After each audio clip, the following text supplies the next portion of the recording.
నా ప్రియ దేవుని బిడ్డలైనటువంటి నా అక్క చెల్లెలు, నా అన్నదమ్ములకు, ప్రతి ఒక్కరూ కూడా నా హృదయపూర్వక వందనాలు.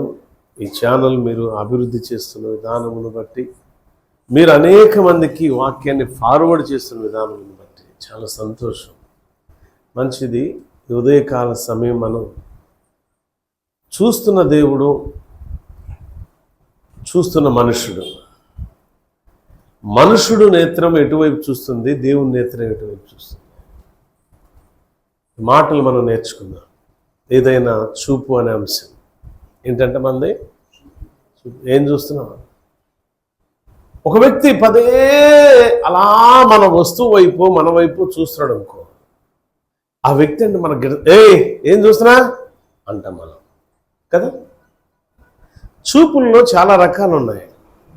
ప్రేమతో చూసే చూపు ఉండిద్ది, విషంతో చూసే చూపులు ఉన్నాయి. కొంతమంది విషపు చూపులు ఎక్కువ ఉంటాయి. అంటే విషంతో చూసే, నేను ఒకటి చెప్తా, ఒక సేవకుడుగా చెప్తా, కొంతమంది అలా చూస్తున్నప్పుడు ఆ చూపులో విషం ఉందో లేదో నా దేవుడు నాకు ఇచ్చిన అభిషేకాన్ని బట్టి నేను గ్రహించగలుగుతాను. కొంతమంది చూస్తున్న చూపులో, ఆ చూపులో ప్రేమ ఉందో లేదో నేను గ్రహిస్తాను. ఆ చూపులో అమాయకత్వం ఉందో లేదో నేను గ్రహిస్తాను. కారణం ఏంటంటే దేవుడిచ్చిన అభిషేకపు జ్ఞానం అది. దేవుని స్తోత్రం, హల్లెలూయా. కొన్ని మాటలు మనం నేర్చుకుందాం బైబిల్ గ్రంథంలో. చాలామంది మనుషులు ఎటువైపు చూశారు, దేవుడు ఎటువైపు చూస్తున్నాడు. చూద్దామా ఒకసారి 33వ కీర్తన భాగంలో 13వ వచనం చూస్తే, యెహోవా ఆకాశముల నుండి కనిపెట్టుచున్నాడు, ఆయన నరులందరినీ దృష్టీకరించున్నాడు. ఏం చేస్తున్నాడట? ఆకాశములో నుండి కనిపెట్టుచు నరులందరినీ, మంచోడా చెడ్డోడా, కుట్రదారుడా వ్యసనపరుడా, మోసగాడా అబద్ధికుడా, వాడు ఎవడైనా సరే, వాడు ఎటువంటి వాడైనా సరే, ప్రతి మనిషిని దేవుడు చూస్తున్నాడు. చాలా మంది అనుకుంటారు ఎవడు చూశాడురా, చాలా తప్పమ్మా. లేదు, దేవుడు చూస్తున్నాడు బిడ్డ, జ్ఞాపం చేసుకో. ఏ దేవుడి పేరు చెప్పుకొని, ఏ దేవుడి పరిచర్య చేస్తూ, ఏ దేవుని పేరు చెప్పుకొని ప్రార్థన చేస్తూ, ఏ దేవుని పేరు చెప్పుకొని బ్రతుకుతూ నువ్వు ఉన్నావో దేవుడు నిన్ను చూస్తున్నాడు. చూడలేదని అనుకోబాక. చూస్తున్న దేవుడు ఊరుకుంటాడా? ఊరుకుంటాడమ్మా? చూడండి, నరులందరినీ చూస్తున్నాడు. నరులందరూ అంటే వాళ్ళ మంచోళ్ళు, వారిలో చెడ్డవారు, వారిలో దుర్మార్గులు ఉన్నారు, వారిలో ప్రేమ కలిగిన వారు ఉన్నారు, వారిలో దేవుడు అంటే భయం భక్తి కలిగిన వారు కూడా ఉన్నారు, వారిలో భక్తిహీనుల గుంపు కూడా ఉన్నది. ఏదేమైనప్పటికీ దేవుడు అనేవాడు అందరినీ చూస్తున్నాడు. చూడకుండా అయితే లే. మరి దేవుడు ఎందుకంటే చూసి వాళ్ళని ఎందుకు వదిలిపెడుతున్నాడు అని అనుకుంటారు. లేదు, తగిన కాలమందు వారికి పనిష్మెంట్ ఇవ్వబడింది, తగిన కాలమందు వారికి ప్రతిఫలం ఇవ్వబడుతుంది. మంచివారు, దేవుడంటే భయం భక్తి కలిగిన వారికి అయితేనేమో తగిన కాలమందు దేవుడు ప్రతిఫలం ఇస్తాడు. చాలా మంది అనుకుంటారు కదా, అరే మనం ప్రార్థనకి వెళ్ళకపోయినా పర్ల, బాప్తిజం తీసుకున్న చాలు మనకు రక్షణ వచ్చేసింది, పరలోకం మన సొంతం అయిపోయింది అనుకుంటారు.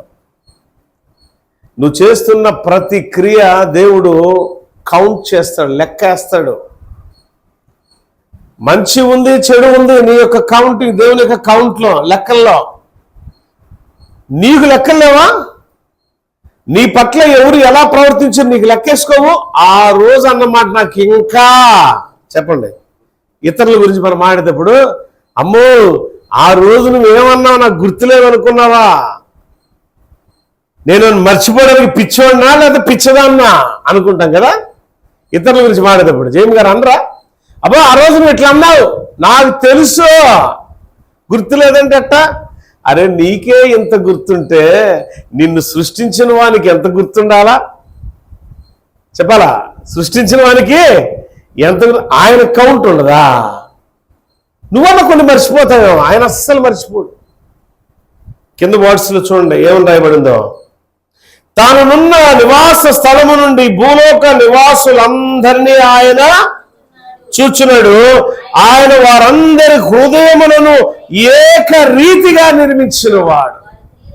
నిర్మించటం అయితే ఏకరీతిగా నిర్మించాడు హృదయాల్ని. ఆదిలోనే ఆదాము దేవుడి మీద నేరం వేసాడు.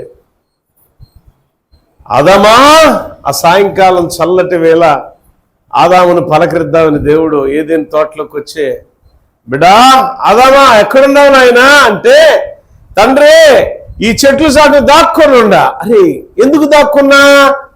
నాకు బట్టలు లేవు, నేను దిగంబరిగా ఉన్నా. నువ్వు దిగంబరిగా ఉన్నావని ఎవరు చెప్పారు నీకు? అయ్యా, దిగంబరిగా ఉండటానికి నువ్వు కొంపదీసి నువ్వు నేను తినొద్దన్న ఫలాన్ని తిన్నావా? అవును. ఎందుకు తిన్నావు? నువ్వే కదా చేసింది తిప్పలు నాకు. ఎవరంట? దేవుడే. నువ్వే. నేనేం చేశాను రా బిడ్డ అంటే, నువ్వు నాకు తోడినిచ్చావు కదా. అవ్వరే, అవ్వ చేసిన పనే కదా ఇదంతా. నువ్వు ఇవ్వబట్టే కదా. అవ్వ చెప్పింది నేను తిన్నా, మరి నేను చెప్పే కదరా నువ్వు తినొద్దనని అంటే, లేదు తండ్రి, నువ్వు అవ్వని నాకు ఇవ్వకపోతే నాకు ఈ కర్మ ఉండేది కాదు అంటే తప్పెవడిది? దేవుడిదే. దేవుడైతే హృదయం మంచిగా చేశాడు. ఇప్పుడు ఆ హృదయం ఏమైపోయింది? ఇప్పుడు ఆ పండు తినగానే చెడ్డ హృదయంగా మారిపోయింది. దేవునికి స్తోత్రం, హల్లెలూయా. అయితే ఏంటి చెడ్డ హృదయమో నేను ఇంకోటి చెప్తా. దేవుడు ఏదైతే చెయ్యొద్దు అని అంటాడో అది చేయడం వల్ల చెడ్డ హృదయముగా మారిపోతుంది. నిర్మాణం ఒకటే,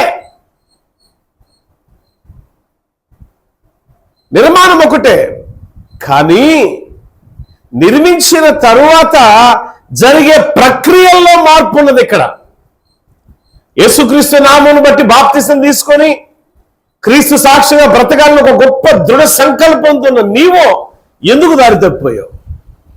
ఒకటే, నీ చూపు వేరొక దాని మీద పడిపోయింది. అవునంటారా కాదంటారా?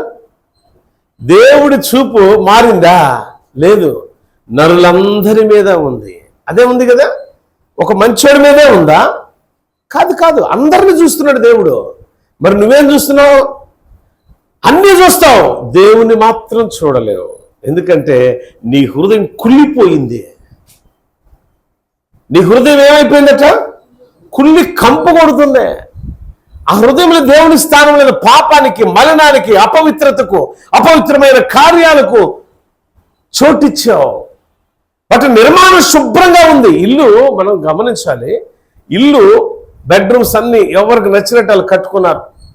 మా పిల్లల బెడ్రూమ్ డిజైనింగ్ వాళ్ళు ఇష్టం వచ్చినట్టు చేసుకున్నారు. ఆ రోజు ముసలంగా మా ఇష్టం వచ్చింది, మేమేదో ప్లేనింగ్ చేసుకున్నాం, అయిపోయింది కదా. అయితే ఆ నిర్మాణం, ఆ డిజైనింగ్ అంతా కూడా ఇది వేస్తారు కదా పైన, ఏంటిది అది, అవన్నీ కూడా బాగానే చేసి నీట్గా ఉండగానే శుభ్రం ఇల్లంతా కడిగి ఇంట్లోనికి మనం గృహప్రవేశము చేస్తాం. ఇప్పుడు అదే గది అదే రూపం కనబడుద్దా? అదే శుభ్రం ఉండిద్దా? ఏముండిద్ది? బూజు ఉండిద్ది, మురికి ఉండిద్ది, దుర్వాసన ఉండిద్ది కదా. అప్పుడేమో చక్కగా రూముకి స్ప్రే గ్రీ కట్టి శుభ్రం కడిగి అబ్బా ఎంత నీట్గా. ఇప్పుడు అదే నీట్నెస్ ఉండిద్దా? అదే కొత్తదనం ఉండిద్దా? బట్ నిర్మాణం ఒకటే, వారిది మాది నిర్మాణం ఒకటే. దేవుడు నిన్ను నన్ను ఒకే విధంగా నిర్మాణం చేశాడు.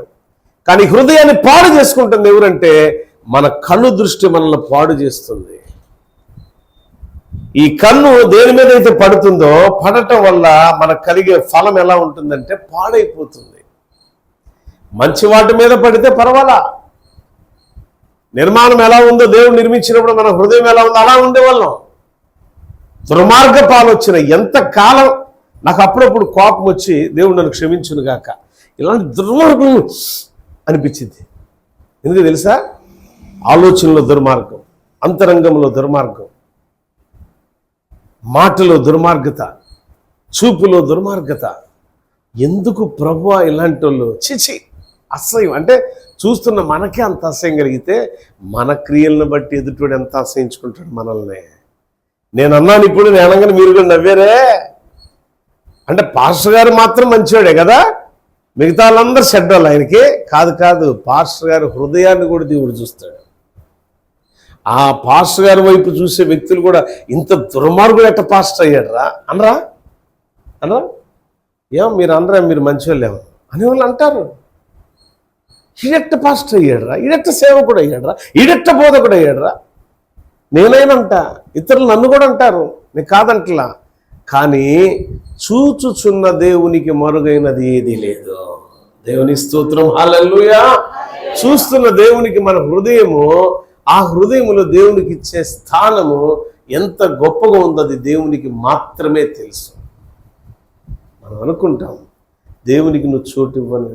బైబిల్ ఉంది కదా, వారు దేవునికి చోటు ఇవ్వనొల్లకపోయిరి. ఎవరికట? వాళ్ళు ఐగుప్తు దేశములో నుంచి పాలు తేనెలు ప్రవహించు ప్రదేశానికి వచ్చేంత వరకు కూడా అనేక సార్లు దేవుణ్ణి మర్చిపోవడం, షాప్ ఏదైనా రాగానే దేవా అని తలుచుకోవడం, మళ్ళీ వెంటనే దేవుని తట్టు తిరిగి దేవునికి మొర పెట్టుకోగానే దేవుడు మళ్ళీ వాళ్ళ మొర ఆలకించడం, మళ్ళీ క్షేమంగా నడిపించడం. ఇవెన్నో జరిగినాయి మన జీవితంలో కూడా. దేవుడు కొద్దిగా మన క్షేమకరమైన పరిస్థితిలో ఉంటే మనం ఏం చేస్తామంటే మన చూపు ఆటోమేటిక్గా పక్కకి వెళ్ళిపోతుంది. వెళ్ళొద్దు.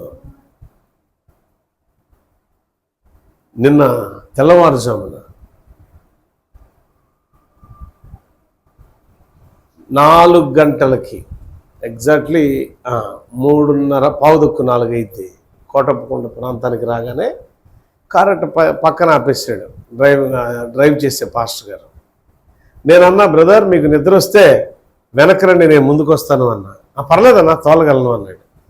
కొంచెం ముందుకు వెళ్ళిన తర్వాత కార్నర్ కటింగ్స్ జనరల్గా వెళ్ళే స్పీడ్ ఎలా వెళ్తున్నాడో కార్నర్ కూడా అదే స్పీడ్ వెళ్తున్నాడు. ఒరే బాబు ఏంట్రా, నీకు ఏమన్నా ఎలా ఉందరా, నీకు దెయ్యం పట్టిందా అన్నా. నేను వెనక్కి వచ్చి నేను తోలుతానన్నా. లేదన్నా, జాగ్రత్త తోలుతాను.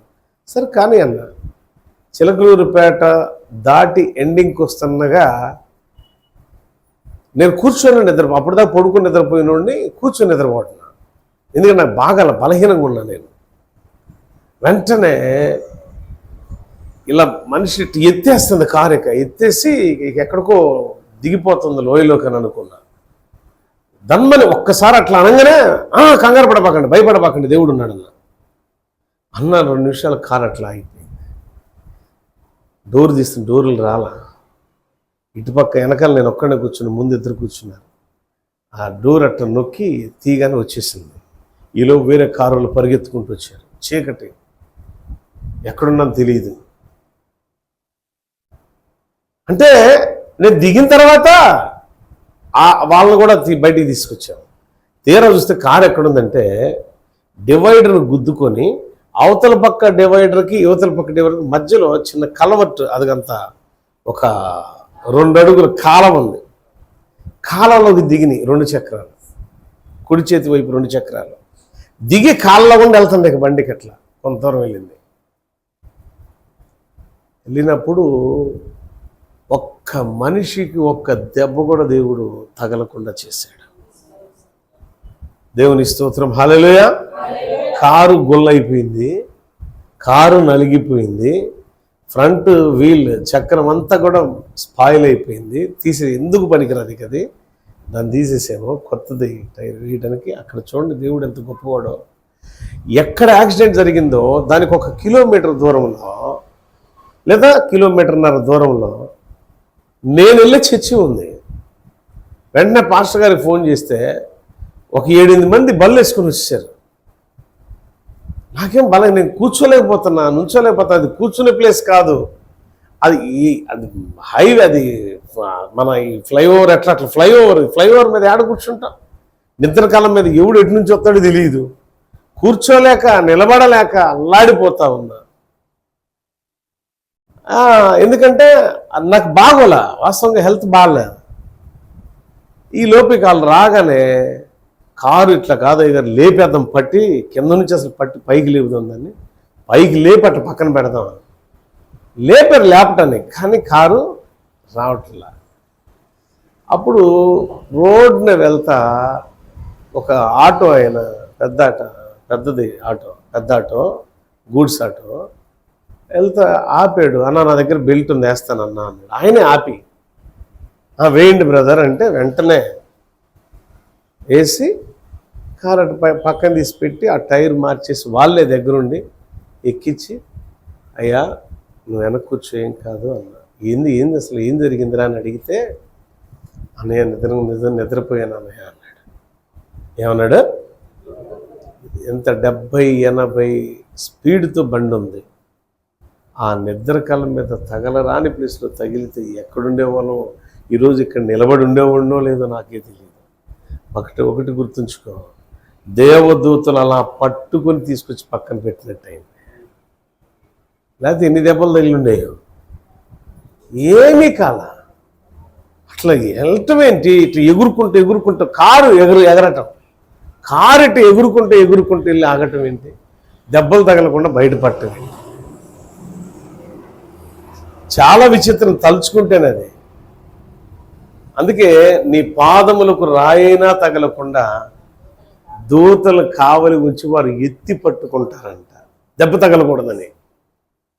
అప్పుడు దాకా నా సీట్లో పడుకున్న నేను మరి అంతకు ముందే లేచి, అయ్యా నేను తోలుతాను పర్లే వెనక్కి వచ్చేయి అన్నా. లేదు తోలుతానన్నా అన్నాడు. సరేలే తోలుతున్నాడు కదా ఇటు కూర్చొని నిద్రపోతున్నా. అసలు ఆ రోజు జరిగింది ఏంటంటే, అంతకు ముందు రోజు జరిగింది ఏంటంటే, ఇక్కడ నుంచి నేను వెళ్ళిపోయిన తర్వాత ఆడకి వెళ్ళాగానే జ్వరం వచ్చేసింది నాకు. ఆ ఊరు చాలా దూరం, 3.5 కిలోమీటర్లు. నల్లమల్ల ఫారెస్ట్ 3.5 కిలోమీటర్లు దూరం ఫారెస్ట్లో కూడా వెళ్ళాం. అంతా ఎన్ని తండాలు. ఆయా ఊర్లో ఉన్న ప్రజలందరూ వచ్చారు, చాలామంది వచ్చారు జనం, చాలామంది, ఒక 1000 మంది దాకా వచ్చి ఉంటారు. చిన్న గ్రామాలు, కుగ్రామాలు, చిన్న తండాలు, అందరూ వచ్చి కూర్చున్నారు వాకింగ్ కొరకు. నాకు ఓపిక రావడంలో లెగవడానికి వెంటనే ఆ సేవకులు ఇద్దరు ఏం చేస్తారు, నాతో 2 సేవకులు వచ్చారు. వాళ్ళిద్దరు ఏం చేశారంటే ఆయిల్ పెట్టి బాడీ అంత మసాజ్ చేసి తలకు నూనె పెట్టి నన్ను లేపి నిలబెట్టారు. వెంటనే స్నానం చేసేసి రెడీ అయిపోయి, అయ్యా నాకు అన్నం కూడా తిన్ను, స్టేజ్ మీద వెళ్ళిపోదాం అన్నా. అలాగే నాయన అన్నారు. నన్ను తీసుకెళ్ళిపోయారు. దేవుడు బలంగా వాడుకున్నాడు, చాలా బలంగా వాడుకున్నాడు. ఎంత బలంగా అంటే, ఓ 10 నిమిషాలు వాకింగ్ చెప్పినట్టు అనిపించిందంట వాళ్ళకి. అయ్యా 1:10 నిమిషాలు నేను చెప్పింది, 10 నిమిషాలు కాదు 1:10 నిమిషాలు అన్న.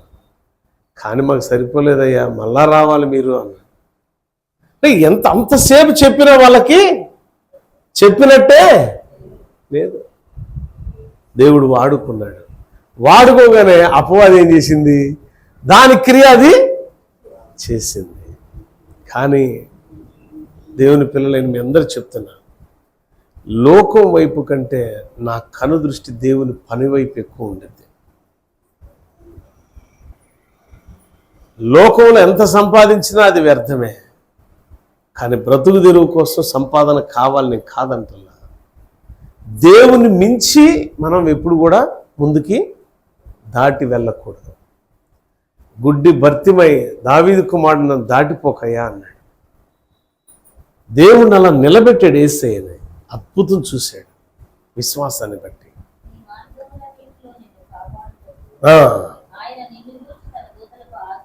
కీర్తనకాడు అంటున్నాడు కదా, నీ మార్గములన్నిటిలో నిన్ను కాపాడటానికి ఆయన నిన్ను గురించి తన దూతలకు ఆజ్ఞాపించును. ప్రియులరా, తగలకుండా, పాదాలకు తగలకుండా వారు నిన్ను చేతుల మీద ఎత్తి పట్టుకుందరు. ఈ మాటకు వాక్యము ఇది ఎవరికి వర్తించింది చూద్దాం ఒకసారి. ఈ 33వ కీర్తన ఇప్పుడు చదివాం కదా. దేవుని చూపు ఎవరి మీద ఉంది చూడండి, కిందకి రండి, అందరూ చూస్తాడు. కానీ 19వ వచనంలో, 18వ వచనం 19వ వచనం చూడండి ఒకసారి. వారి ప్రాణమును మరణము నుండి తప్పించుటకును, కరువులో వారిని సజీవులుగా కాపాడుటకును యెహోవా దృష్టి ఆయన యందు భయభక్తులు గల వారి మీద, కృప కొరకు కనిపెట్టి వారి మీదను నిలుచుచున్న దేవునికి స్తోత్రం. హల్లెలూయా. ఆ రోజు నేను మీటింగ్కి వెళ్ళే రోజు చాలా బిజీ ఇంట్లో సొంత పనులకి.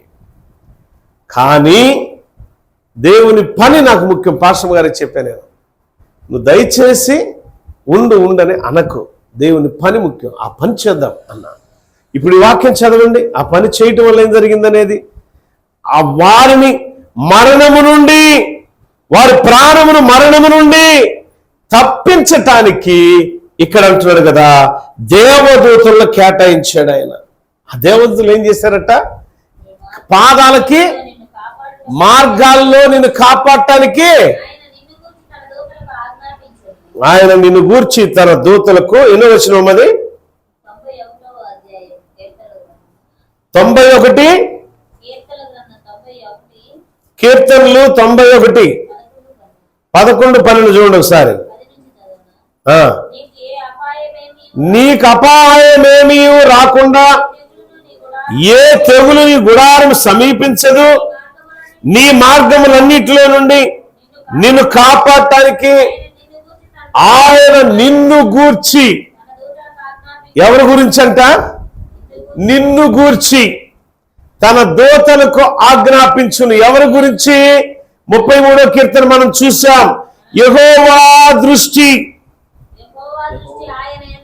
ఆయన యందు భయభక్తులు గల వారి మీద, కృప కొరకు కనిపెట్టుకు వారి మీదను నిలిచి ఉన్నది. దేవునికి స్తోత్రం, హల్లెలూయా. ఇప్పుడు చెప్పండి బిడ్డలారా, ఆయన కృప కోసం మనం కనిపెట్టే చూపు మనలో ఉండాలా? ఆకాను అనే భక్తుడు ఉన్నాడు.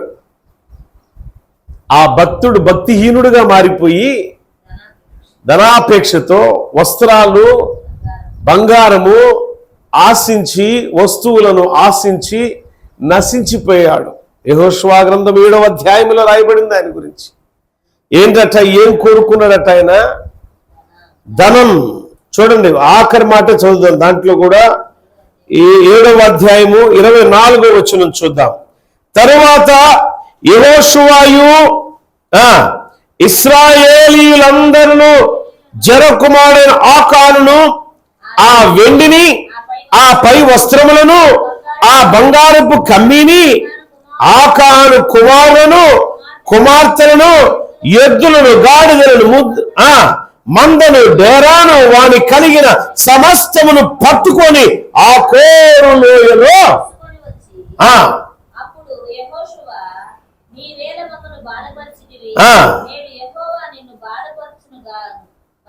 రాళ్లతో చావగొట్టిరి. రాళ్లతో కొట్టిన తర్వాత వారి మీద రాళ్లను పెద్ద కుప్పగా వేసిరు. ఏంది అసలు అది? ఇంత పరిస్థితి ఆయన ఎందుకు తెచ్చుకున్నాడు? 14-15 వచనాలు చదివితే, ఇక్కడ ఇంటికి వెళ్ళిన తర్వాత చదువుకోండి, 14-15 వచనాలు చదివితే ఏదైతే శాపగ్రస్తమో ఆ శాపగ్రస్తం వైపు తన కనుదృష్టి పడింది. దేవుడు ఏదైతే నువ్వు ముట్టొద్దన్నాడో, ఆదాముని ఏదైతే తినొద్దన్నాడో, ఆ తిని శాపానికి గురయ్యి, పాపానికి గురై, పాపం వల్ల వచ్చే శాపం మరణం, ఆ పాపం వల్ల వచ్చే శాపం మరణము ప్రాప్తించిన దాన్ని బట్టి, శాపాన్ని బట్టి పవిత్రమైన స్థలం నుండి ఆదాము గెంటి వేయబడ్డాడు. ఈయన ఏదైతే ముట్టుకోవద్దని ఇశ్రాయేలు ప్రజలకు ఆజ్ఞాపించాడో దేవుడు, ఆ ముట్టుకోవద్దు అన్న దాన్ని వైపు తన కను దృష్టి వెళ్ళింది. అవ్వమ్మ కను దృష్టి ఏమో తినొద్దు అన్న పండు వైపు వెళ్ళింది. ఆ కను దృష్టి ఏమో ముట్టుకోవద్దన్న వస్తువుల వైపు వెళ్ళింది. ఏమంటే లోతు బార కను దృష్టి ఏమో విడిచిపెట్టిన పట్టణం, ఆ బిల్డింగులు, ధనాలు, మనుషుల వైపు వెళ్ళింది. ఏమైపోయారు? మన కను దృష్టి ఎటువైపు ఉంది? మన కను దృష్టి ఎటువైపు ఉంది? దేవుని కను దృష్టి ఎవరి మీద? అందరి మీద ఉంటుంది. కానీ నిలిచి ఉండేది ఎవరి మీద అంటే, ఆయన కృప కోసం ఎవరైతే కనిపెడతారో, ఆయన యందు భయభక్తులు కలిగి ఎవరైతే ఉంటారో, ఆయన మాట ఎవరైతే వింటారో వారి వైపు మాత్రమే దేవుని కను దృష్టి ఉంటుంది. ఉన్న కను దృష్టి ఏం చేసి తెలుసా? మన మార్గాలలో, ఏమని రాయబడి 91 కీర్తన మనం చదివాం కదా, మార్గాలలో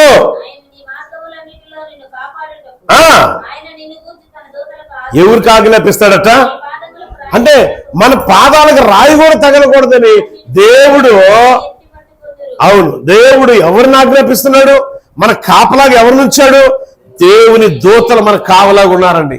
దేవుని దూతలు కావలాగా మన కాపలా కాస్తూ మన కాలి ఇంత దెబ్బ కూడా తగలకుండా ఎత్తి పట్టుకోవడానికి దేవుని దూతలు ఉన్నారు. అందుకే భయంకరమైన ప్రమాదం సంభవించింది.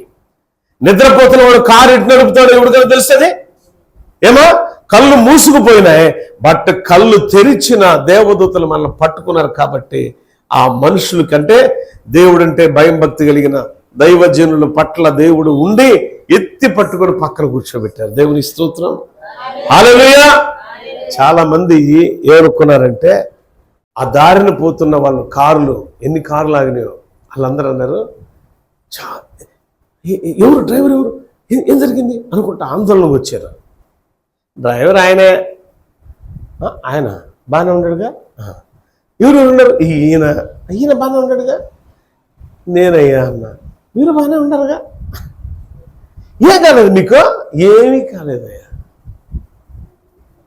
వాళ్ళు అంటున్నారు వచ్చిన వాళ్ళు, అయ్యగారు ఏం కాలేదు. ఏంది అయ్యగారు అంత మెత్తగున్నారంటే, నాకు హెల్తే బాగాలేదయ్యా అన్న. ఎందుకు మీరు మెత్తగున్నారు అంటే, నాకు ఫీవర్ అయ్యా, జ్వరం బాగా ఒళ్ళు నొప్పులు ఉన్నాయి. ఆ నొప్పులు జరిగేసరికి కొద్దిగా కండ పట్టింది నాకు. దానివల్ల తప్ప ఏం లే అంటే ఆహారం కూడా సరిగా లేదు నాకు. ఆహారం సరిగా లేని మీదట, నిద్ర సరిగా లేని మీదట నేను బలహీనంగా ఉన్నా. నాకైతే దెబ్బలేమీ తగల. దేవుని స్తోత్రం, హల్లెలూయా. అంటే మన మార్గాల్లో తోడు ఎవరుంటారు ఇప్పుడు చెప్పండి అమ్మా? ఉంటారు. విశ్వాసం ఉంచిన వాళ్ళు దేవుని స్తుతించండి. చాలా సందర్భాల్లో మన రోడ్డు మీద ప్రయాణమైపోతూ ఉంటాం, త్రుటిలో ప్రమాదాలు తప్పుతాయి. దేవుడు అలా ఆ మనుషులు అలా ఎత్తి అట్ట పట్టుకొని పక్కన పెడతాడు. అంటే నీ బుద్ధి ఆకాను వైపు ఉండాలా, ఆకాను వలె ఉండాలా? నీ కనుదృష్టి ఆకాను కనుదృష్టి నీలో ఉందా? అరే నీ కనుదృష్టి ఎలా ఉంది? నిద్రపోయిందా? నీ కళ్ళు మూతపడ్డాయా? లోకం వైపు చూస్తున్నాయా? లోక ఆశలను ప్రేరేపిస్తున్నా నీ కళ్ళు? జాగ్రత్త, ఆ కళ్ళు పొడి చేస్తాడు దేవుడు. లోకం వైపు కాదు నీ కళ్ళు ఉండాల్సింది, దేవుని మార్గం వైపు ఉండాలా. దేవుని మార్గం వైపు ఉంటే భయంకరమైన ప్రమాదాల నుంచి, భయంకరమైన రోగాల నుంచి, భయంకరమైన పెను విపత్తుల నుంచి దేవుడు కాపాడటానికి తన దూతల్ని మనకు సెక్యూరిటీ గార్డ్స్గా పెట్టాడు. దేవుని స్తోత్రం, హల్లెలూయా. దేవుడు ఎవరికి సెక్యూరిటీ గార్డ్స్ అంటే దేవుని సేవకులకు, దేవుని పిల్లలకు సెక్యూరిటీ గార్డ్స్ ఎవరంటే దేవుని దూతలే. ఇంతకు మించిన సెక్యూరిటీ లేదు నీకు నాకు. అందుకే మనం చూపెట్టుండాలా దేవుని వైపు మాత్రమే చూడాలి. అందుకే పౌలు అంటున్నాడు హెబ్రీ సంఘానికి రాసిన లేఖలో అనేక సార్లు మనం చెప్పుకుంటూ ఉంటాం, 12వ అధ్యాయంలో, ఇంత గొప్ప సాక్షి సమూహం మేఘం వలె ఆవరించి ఉండగా సులువుగా చిక్కులు పెట్టే పాపాన్ని విడిచిపెట్టి, ఏం విడిచిపెట్టాలా? సులువుగా చిక్కులు పెట్టే పాపపు నేత్రాలను విడిచిపెట్టి విశ్వాసమునకు కర్తయు దాన్ని కొనసాగించు యేసు వైపు చూస్తూ మన పరుగులో ఓపికతో పరిగెడదాం. ఎలా పరిగెడదామా? ఓపికతో పరిగెడదాం. ఎందుకు తెలుసా? దానియేలు వంటి ఆ సాక్షి సమూహంలో ఎంతమంది ఉన్నారు? దానియేలు ఉన్నాడు, షడ్రకు ఉన్నాడు, మెషకు ఉన్నాడు, అబద్నేగో ఉన్నారు, దావీదు ఉన్నారు, యెఫ్తా ఉన్నారు, మహాభక్తులు ఎందరో ఉన్నారు. వారి యొక్క మార్గాల్లో అనేక రకాలుగా శోధనలు, అనేక రకాలుగా శ్రమలు, అనేక రకాలుగా విపత్తులు సంభవించాయి. కానీ దేవుడు చులకనగా, చాలా తేలికగా, చాలా చక్కగా మార్గాలు, మూయబడిన మార్గాలను దేవుడు తెరచి వారిని నడిపించాడు. దేవుడు ఆయన దూతలు కావలిగా ఉంచుతాడు అనడానికి గుర్తు ఏంటంటే ఒకటే, యెహోషాపాతు దినాల్లో మనం చూస్తాం. 20వ అధ్యాయము 2వ దినవృత్తాంతాలు 20వ అధ్యాయములు మనం చూస్తూ ఉంటాం. ఇంటికి వెళ్ళిన తర్వాత చదువుకోండి. దేవుని దూత యూదారాజైన యెహోషువ పక్షాన దేవుని దూత వచ్చి శత్రువును సంహరించడం మనం చూస్తున్నాం. అంటే యెహోషువ మార్గంలో ఎవరున్నారు? అప్పుడు యెహోషువ మార్గంలో ఎవరున్నారు? దేవుడున్నాడు. దేవుడు ఆజ్ఞాపించిన దూతలు కావలిగా ఉన్నారండి. ఈరోజు నీకు దేవదూతలు కాపుదల లేదా నీ కుటుంబానికి? అందుకే రోగాలు, అందుకే ఇబ్బందులు, అందుకే ఇరుకులు, అందుకే సమస్యల వలయములో రకరకాలుగా చిక్కిపోయి ఆ వలయం నుంచి నువ్వు బయటకు రాలేకపోతున్నావా? దేవుడు అంటున్నాడు, బిడ్డ దేవుడంటే నీకు భయం ఉండాలా, దేవుడంటే నీకు భక్తి ఉండాలా, దేవుడు చెప్పిన మాట వినాలా. నువ్వు వింటే సమస్తం నీకు సాధ్యమవుతాయి. నీ గుడారానికి ఏ తెగులు రాదు. నీ మార్గాల్లో నువ్వు పయనిస్తున్నప్పుడు దేవుడు తన దూతల కావలిగా ఉంచుతాడు. వారు నీ కాలికి దెబ్బైనా తగలకుండా కాపాడుతారు. అందుకే యెహోవా యందు భయభక్తులు గల వారి మీదను, ఆయన కృప కోసం కనిపెట్టి వారి మీదను ఆయన కనుదృష్టి ఉన్నది. నలిగిపోతున్నారు ఐగుప్తు దేశంలో ఇశ్రాయేలు ప్రజలు, నలిగిపోతున్నారు. భయంకరమైన బానిస సంఖ్యలలో భయంకరమైన వెట్టి చాకిరి చేస్తున్నారు దేవుని ప్రజలు. అక్కడ నలిగిపోతున్న ప్రజల వైపు దేవుని కనుదృష్టి పడింది. నిర్గమకాండం 3వ అధ్యాయం 7వ వచనంలో రాయబడింది కదా, వారు వెట్టి చాకిరి చేస్తున్న ఆ పనులు, ఆ పరిస్థితి, ఆ యొక్క స్థితిగతులు మార్చడానికి దేవుని కనుదృష్టి వారి మీద పడింది. అంటే దేవుడంటే వారు భయభక్తులు కలిగి ఉన్నారు. అక్కడ చెప్తున్నాడు చూడండి, 7వ వచనం చదవండి ఒకసారి. నిర్గమకాండం 3వ అధ్యాయము 7వ వచనం. నిర్గమకాండం 3వ అధ్యాయం 7వ వచనం. అక్కడ అంటున్నాడు కదా, ఎంత గొప్పగా చెప్తున్నాడు, ఎంత గొప్పగా మాట్లాడుతున్నాడు దేవుడు. ఎవరితో మాట్లాడుతున్నాడు తెలిసింది? తన సేవకుడైన మోషేతో ముఖాముఖిగా మాట్లాడేస్తున్నాడు. ఏం చెప్తున్నాడు దేవుడు చూడండి ఇక్కడ.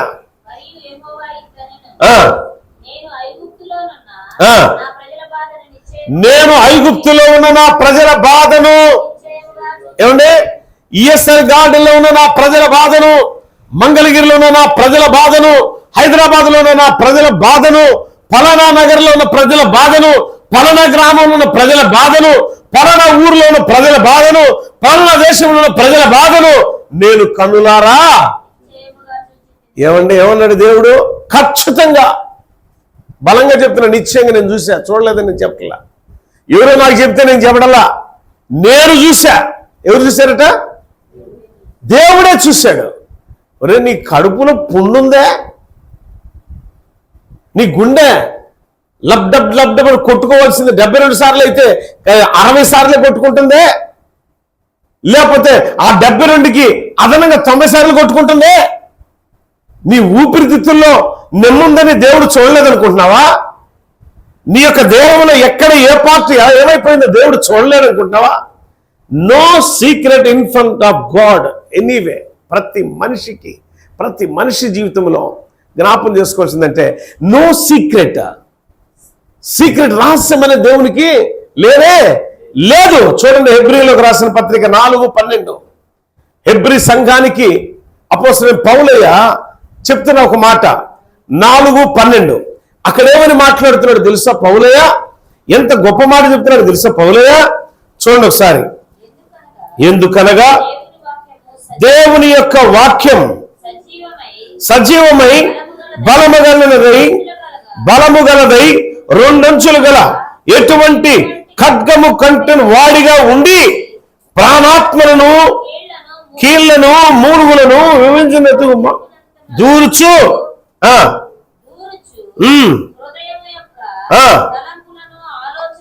శోధించున్నది, మరియు కనపడని స్పష్టము సృష్టము ఏదియో ఆయన దృష్టి కనపడందంటూ ఏదైనా ఉందా?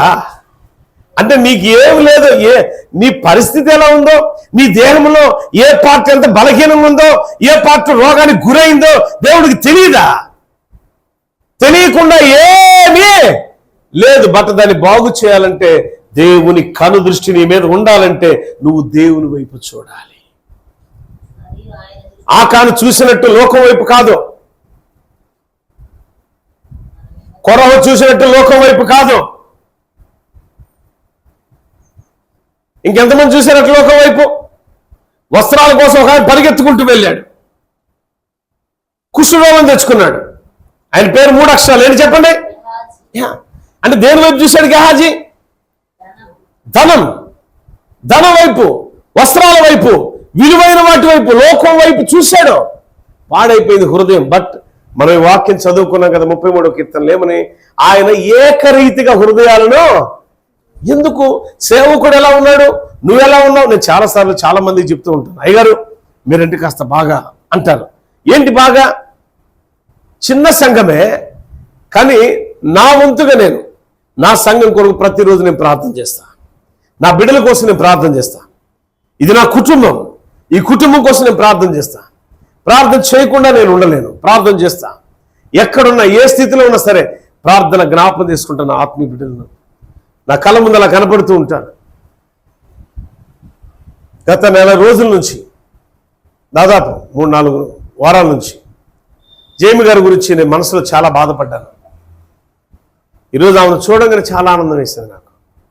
ఎందుకో తెలుసా? రాబోచున్న విపత్తును తప్పించడానికి మన దేవుడు సమర్థుడు. ఎలాంటి వాడు ఆయన? చాలా మంది అనుకుంటారు ఆరాధనకి వెళ్ళకపోతే ఏమైంది,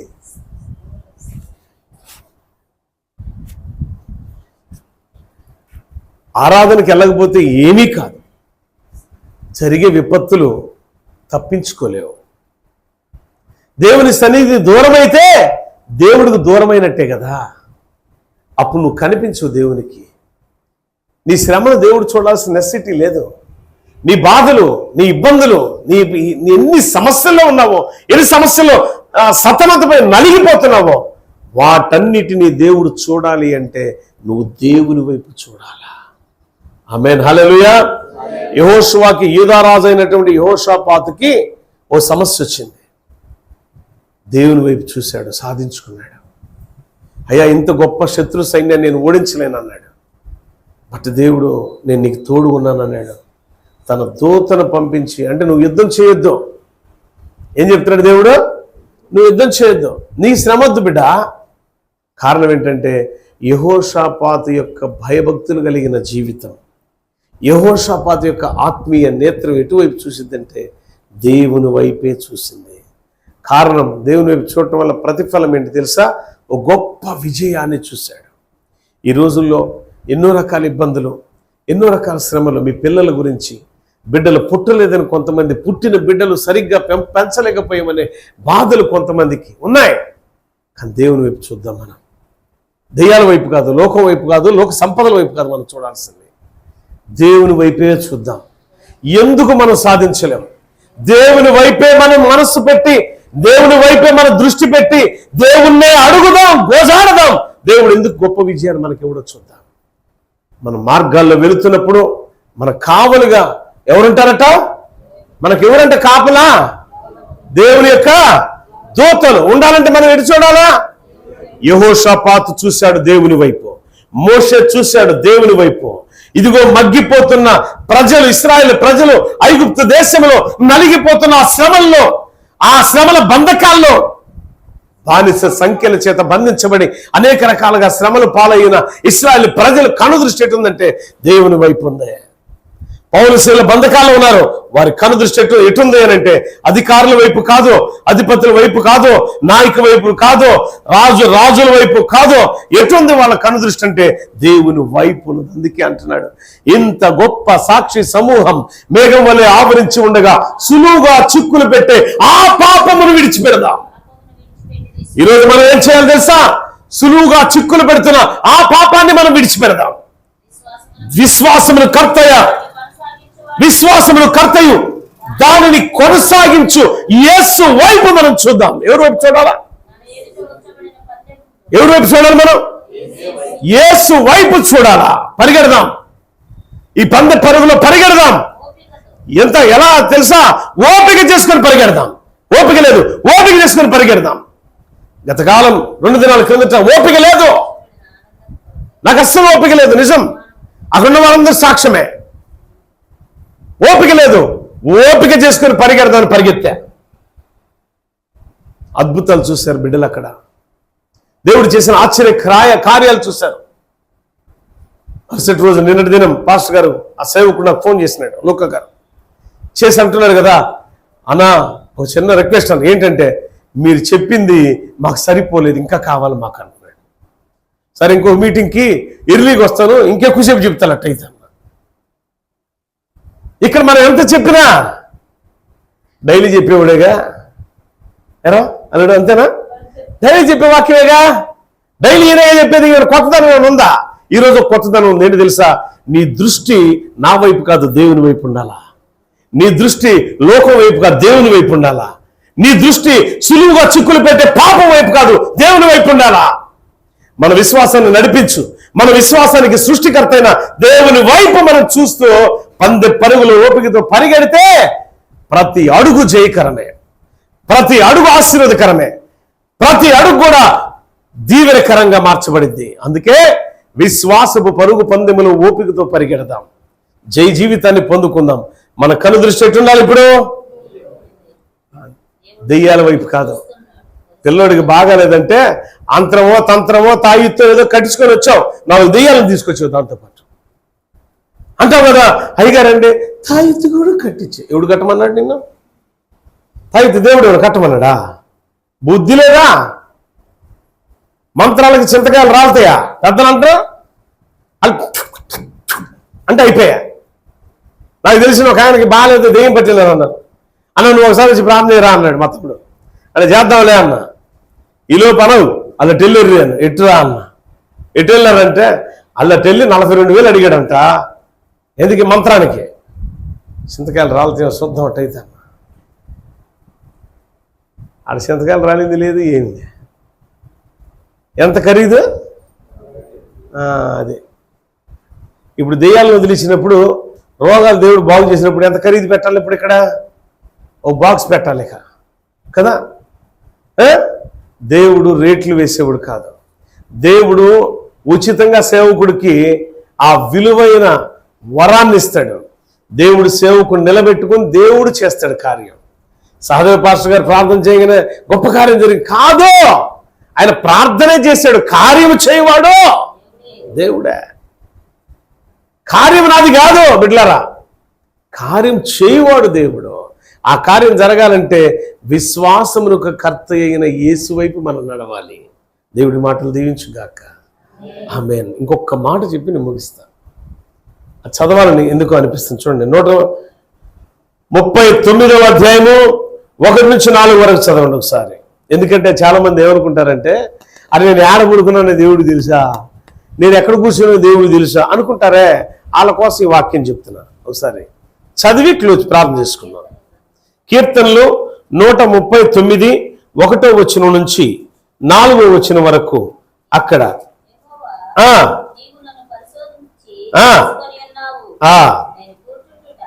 ఏమంటున్నాడు? నీవు నన్ను అంటే దేవుడు పరిశోధించి, దేవుడు మనల్ని పరిశోధించి తెలుసుకుంటాడు. నేను కూర్చుండుట, నేను లేచుట అంటే మనం కూర్చునేది లేచే దేవుడికి తెలీదా? అమ్మా పొల్లుతోనే దేవుడికి తెలీదా? నువ్వు స్నానం చేసి వచ్చావో అపవిత్రంగా ఈ స్థలానికి వచ్చావు దేవుడికి తెలీదా? తెలియదు అనుకునే అమాయకురాలా, తెలియదు అనుకునే అమాయకుడా, తెలియదు అనుకుంటున్న అమాయక చక్రవర్తులారా జ్ఞాపం చేసుకోండి. దేవుడికి అన్నీ తెలుసు. ఏం తెలుసు?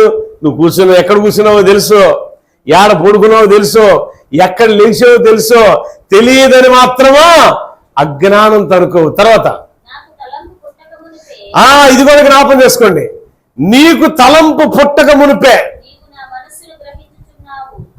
ఏంటంటే మీరు ఎరిగి ఉండాల్సింది తెలుసా? నేను అనుకో, నాకు తలంపు పుట్టక మునిపే నేను అనుకుంటున్నా. సహదేవనే నాకు తలంపు పుట్టక మునిపే తర్వాత నీవు నా మనసు గ్రహించావు ప్రభువా. ఇట్లా అనుకోవాలి మనం. అయ్యా అజయ్ బాబు, నీకు నీ బుర్రలో ఏముందో ఇప్పుడు దేవుడికి తెలుసా లేదా? అమలకాయ్, నీ బుర్రలో ఏముందో దేవుడికి తెలుసా లేదా? ఏమమ్మా నీలో ఏముందో దేవుడికి తెలుసా లేదా? తెలియదు అనుకుంటే మీరు అజ్ఞానుల తల్లులారా. నీ మనసులో అనుకోవచ్చు, ఇది పాస్టర్ గారికి తెలుసా? తెలియదే. బట్ పాస్టర్ గారు తెలియకపోవచ్చు, పాస్టర్ గారిని నడిపించేవాడికి తెలుసు. దేవునికి స్తోత్రం. హల్లెలూయా. నీ బుద్ధి తెలుసు, నీ మనసు తెలుసు. నేను నాకు చెప్పాను ఒక మాట గుర్తుందా? ఆ సూప్ ఏంటో నాకు తెలుసు. ఎవరు చెప్తారట? అది చెప్తాడు దేవుడు. మీరు తెలియదు అనుకుంటే భ్రమ మీది. కానీ దేవుడు గట్టిగా చెప్పమని చెప్పేస్తా, నువ్వు చేస్తావండి జాగ్రత్త అని చెప్పేస్తా. వింటే వినకపోతే అది వింటే దీపం వెలిగిద్ది, వినకపోతే ఆరిపోదు. జ్ఞాపం చేసుకోండి. అందుకే నాకు తలంపు పుట్టక మునిపే నీవు నా మనసు ఎరిగి ఉన్నావు. నా నడక నా పడకను పరిశీలన చేసి ఉన్నావు. నా చర్యలు, ఏ చర్యలు, నువ్వేం చర్యలు చేస్తున్నావో, ఎలాంటి పనులు చేస్తున్నావో వాటన్నిటినీ బాగా తెలుసున్నావు.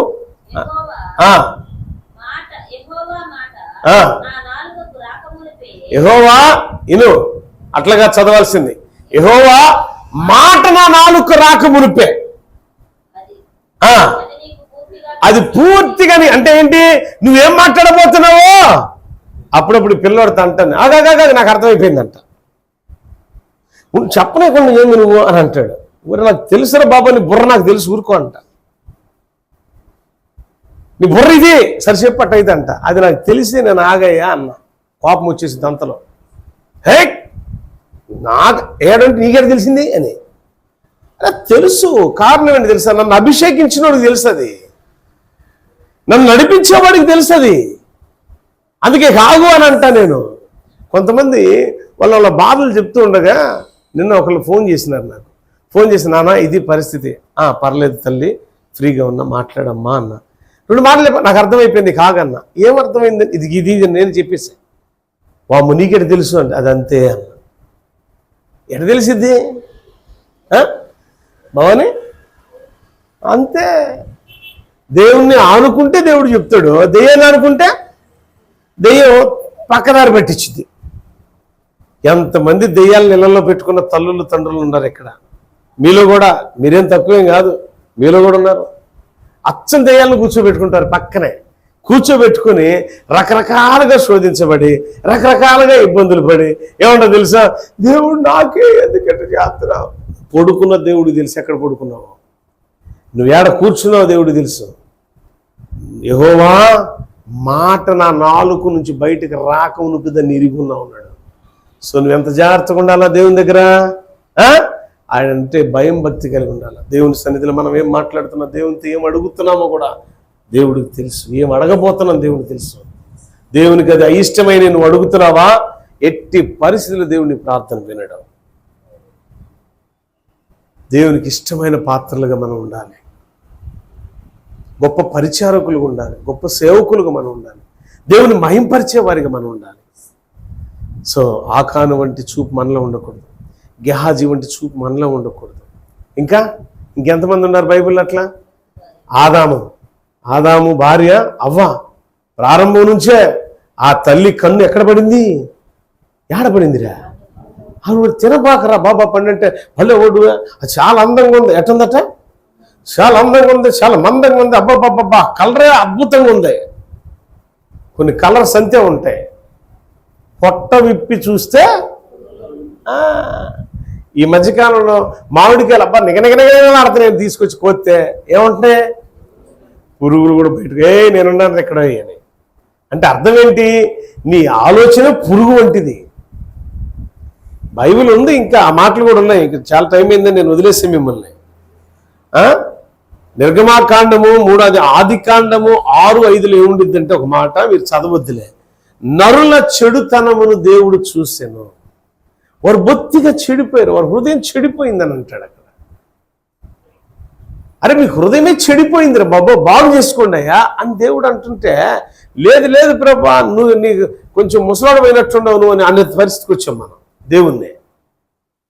అంటలేదా? లేదు దేవుడు ఎందుకు మమ్మల్ని ఎట్టేందుకు అంటున్నాడు, కావాలని పాస్టర్ గారు నన్నే బల్లెలతో పొడుస్తున్నాడు, రంపాలతో కోస్తున్నాడు, సూదులతో గుచ్చుతున్నాడు. ఏంది పాస్టర్ ఏం చేయడు. పాస్టర్ వల్ల నీకు ఏ విధమైన ఉపయోగం ఉండదు, నీ వల్ల పాస్టర్కి అసలు ఉపయోగం ఉండదు. పాస్టర్ ఏం చేయలేడు, నువ్వేం చేయలేవు, చేయువాడు మాత్రం చెప్పలే దేవుడు.